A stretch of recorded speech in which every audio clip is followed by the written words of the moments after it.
তাকে লাল রং জামা পরানো হয়, কারণ লাল একটি চড়া রং, সহজে চোখে পড়ে। তার গলায় মালা পরানো হয়, সেই মালা যা অবলা জন্তুর গলায় দড়ির এবং পালা পার্বণে কাগজের।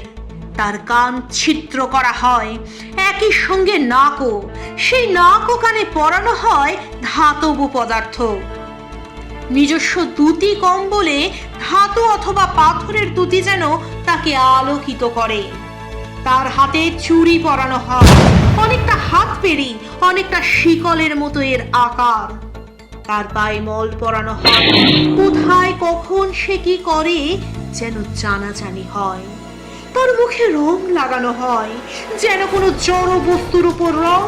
তার চোখ, তার গাল, তার ঠোঁট যেন যথার্থ নয়, যেন কিছু প্রলেপ যুক্ত না হলে সে যথেষ্ট নয়, সে সম্পূর্ণ নয়। একটি মানুষকে এইভাবেই পণ্য করা হয়।